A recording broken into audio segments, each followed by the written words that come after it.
travel has become. So I'm curious to know, oh yeah, welcome to a new video.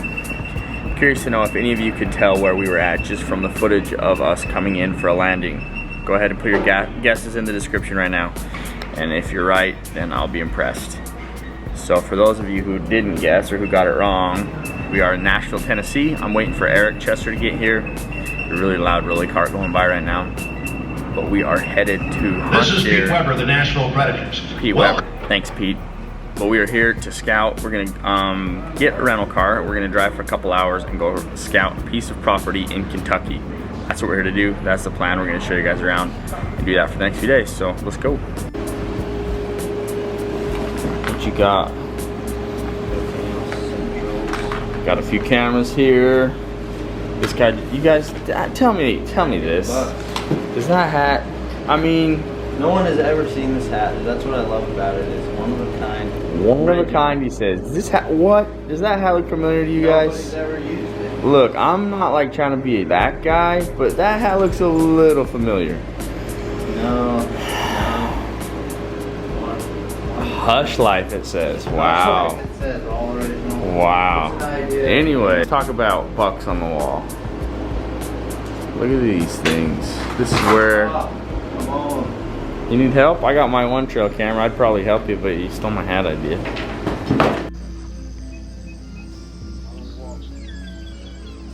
The camera's never seen this kind of humidity before. It doesn't quite know what to do. Instantly fogged up.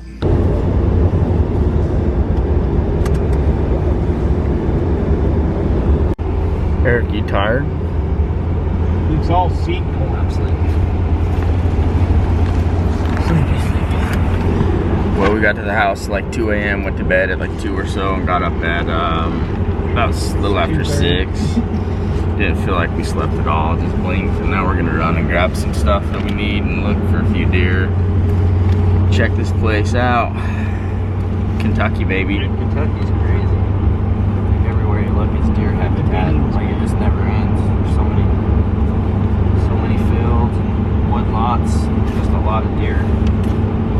It's a pretty place, so green and it's just so different looking than the blast furnace we just came from. But we're here to check out a deer property and start some scouting for the season. So we haven't told you guys a ton about this place yet, but you're going to be seeing a lot of it this year.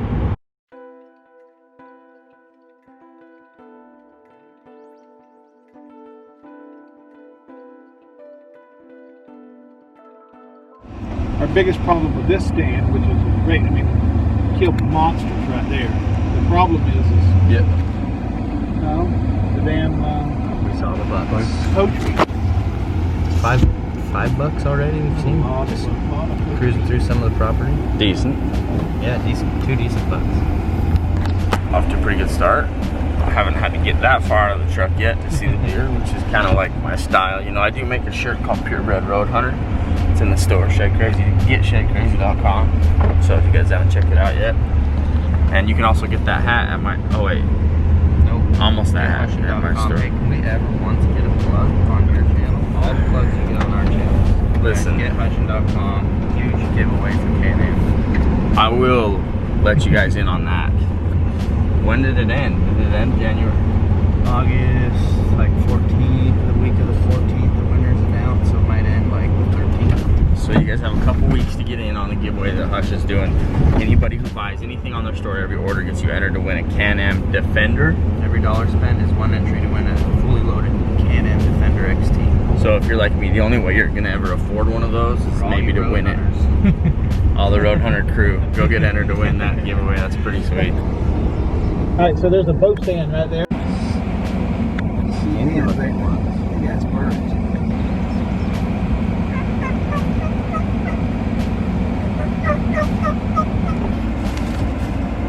I want to put a stand right there where they're standing. You can see it's a big crossing.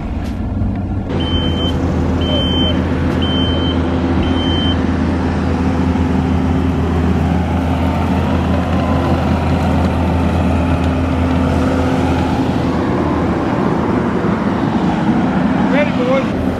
Ready up. You want me to get you back? Dude, I'm getting lit with rappel. So this is permethrin-based stuff. It's for clothing and only. Yeah, clothing only. There's ticks out here like you won't believe. Like I walked out through this stuff just for a second, already had one on me. But we are loaded up. We got all the corn. Dude, we got, look, all pallet of corn. All the deer corn. And we're gonna go fill up. He's mowing back in there where the feeder is. Gonna mow all this out, mow these roads, get them done. And then this is gonna be the stuff that we're gonna be hunting. Just getting a bunch of stands lined out, a bunch of stuff ready, so that September, the second week in September, maybe the first week in September, this opens out here in Kentucky, and we'll be bow hunting. So this is the view from up in the stand that you have here. Sitting in this chair. Little wobbly, but not bad. Now they're gonna fill that feeder up with corn. It's starting to rain a little, but let me address something before we even have to talk about it, okay? Yeah, we're gonna hunt over corn. That's the way that they do it out here. Not everyone, but that's the way that it's been done here in the past, and we're not here to try to interrupt or change anything. Me and Eric were talking about this driving around. If you want to effectively manage deer numbers in these areas, which they do, they're supposed to kill 100 deer a year off of this lease. If you want to effectively manage deer numbers in this area, you're probably going to have to hunt over corn. I think that's just the way that it is. It'll bring in the does will bring in the bucks. And that's just kind of the name of the game out here. Like, I understand that some people might not like it, and that's okay, they don't have to do it, but that's what we're going to do because we want the experience out here, and we're okay with it. So there's a lot of work that goes in, and I know I've talked about this in some of my other whitetail videos, but this is the work people don't see with whitetail hunting. Out here mowing, filling feeders, checking trail cameras, doing work on the land, getting everything ready ahead of time. I know a lot of times we just see the guy sitting over the bait or sitting in a tree stand and killing a whitetail and assume that's all that goes into it, but there definitely is a whole lot more than that. So we're getting these electronic feeders set up, and we're gonna go help with that.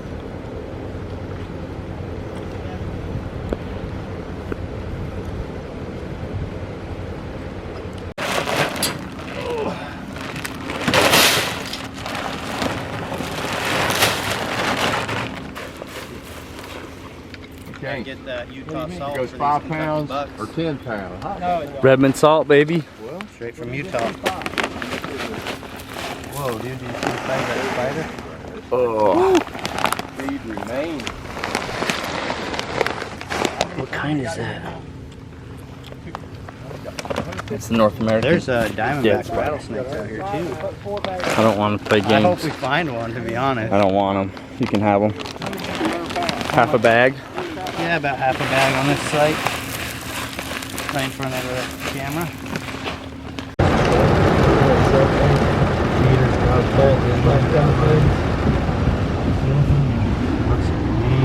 You see drooling over some bucks of the past. Oh my gosh, dude. Buck's a tank. Yeah, these pictures were taken just across the road that way.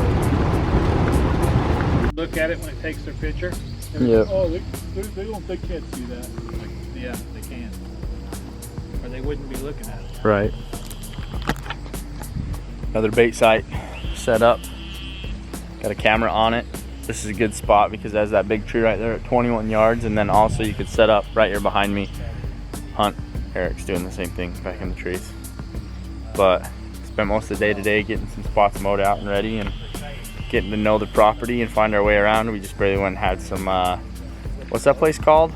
Huddle House? Huddle House. Had some Huddle House, which apparently is a thing. And it was pretty good. So, kind of finishing up, gonna check for some more deer somewhere else, and then we're gonna call her an early night. We didn't get hardly any sleep last night, a couple hours, and we need to go do some catching up. So, anyway, pretty productive day.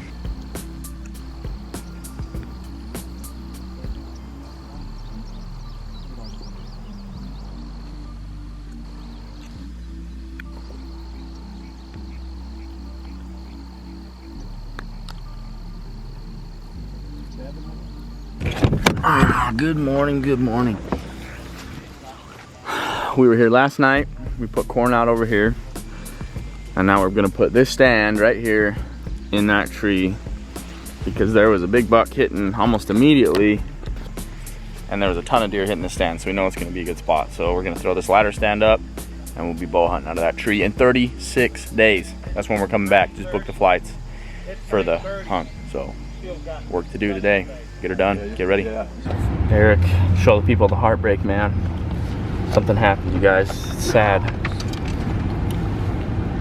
Tractor goes. He's got that strap back there forward. I have to pull us up. Brush hog ate a nice shed with big old kickers on the bottom. Oh, it was so bumpy. This would have been up here. Yeah, probably. Up here. Probably 240 buck. But yeah, the brush hog got it. Sad day. That's a shooter for me. I'd shoot that deer. Packing weight, bro. Hauling some corn. Stand over there on the other side. We're just packing a little bit of this yellow goodness. What stand is that? Whose stand is that over there? Whose stand is that? Whose stand is that? Everywhere we go. Everywhere we go. Got a nice pond. There's another one over on the other side of that hill. Whitetail stuff, you know. Pretty cool spot for a stand. We're gonna get this baited up and put a trail camera on one of these trees, ECs, check in to see what the view's like from up there and where to put the stuff. Each one set up for a lefty. It's turned the other way so that left-handed shooter can get all the angles. Eric's left-handed, so this is a good one for him. But this is the corn cob from last year. Here comes the train.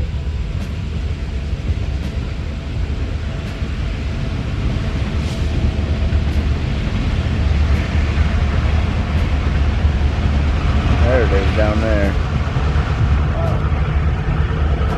There's a box blind on that hill. Over there. This is a good bow stand.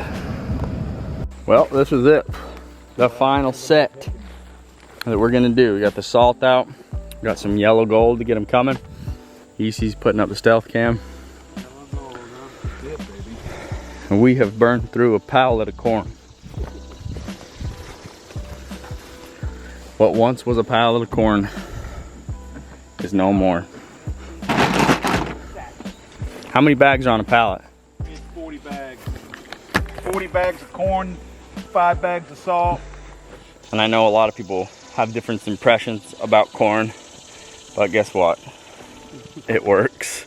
This is how they do it around here. We're not here to try to There's some places that do something people different. reach out to me, like if you're not hunting with corn, you're an idiot. Right?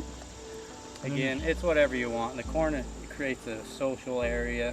That's all You we're get to trying to take inventory of the bucks. If we're gonna hunt over, if there's something good, we'll hunt over it. If not, we'll go hunt It's trails just or like going to fields the or whatever. nightclub, right? It brings the fat does, the skinny does, the pretty does, the ugly does, and the drunk bucks during the rut. Okay? Yep. I'm not necessarily saying that the bucks are going to be eating corn, but There's just a lot of moral posturing that goes on with this. The people are like, don't hunt over bait, don't hunt over corn. But the bottom line is, every area is different. As things work differently in different areas. Different things are acceptable in different areas. And it's just trying to compare like big general pictures to each other is pointless. So this is the way they do it here. This is the way we're going to try it out. Maybe we won't love it and we'll do it differently in the future. But anyway, not to go off on too big of a tangent about it, but I just like to come to these places that I've never been before, experience the way that they do things, see the way they do things, and then as I gain more experience in an area, I can kind of adapt it more and more towards what I like to do. Everything's just another tool, man. Whether it's your binos, your spotting scope, your rangefinder, your fancy broadheads, corn. It's all just another tool to create success. Yeah. You can make it as difficult as you want. do you know how many bucks get killed with Bushnell scopes? I mean, it's kind of that same thing, right? Yep. Oh, Yeah. you got to have a night force. You got to have a vortex. No, that's the whole thing. You just do what works for you and shut up about it. Dude, I love that. I love that idea. Yeah, just go have fun, man. Enjoy the outdoors. Whatever gets you That's outside. what do you think we're doing, right? That's right. This has we're been a having a fun good week. I've got thoroughly saturated several times. This is just fun. And it's been fun out here in Kentucky. We're going to go get the truck cleaned up. And we're going to head to the airport here before too long. And we'll be cruising back to old Utah to get ready for the Western hunts. So thank you guys for making it through that whitetail video. I hope you guys appreciate this different style of hunting and enjoy it. If it's not your style, that's okay too, but I'm really excited to get out there to chase whitetails. We've been getting photos sent home from those cameras we set up, and we are getting some great deer on camera. I'll show you one right now. That's one of the deer that showed up on our camera, and I think I'd shoot that deer, but you guys tell me what you think in the comments below. But I do need to thank some people who bought apparel. So let me see if I can get logged into my phone here. Give me that Face ID. All right, so here's the people I need to thank. So Isaac Aliman Jr. Dude, Junior, I appreciate it. You're a stud, man. He's bought a ton of my apparel. Chaz Hollingsworth, thank you, Chaz. Good side order, I appreciate it.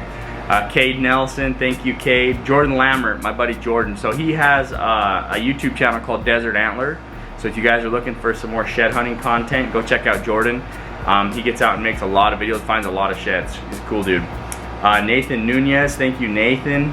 Meredith Degner, thank you, Meredith. I appreciate it. Jacob McKelvey, thank you.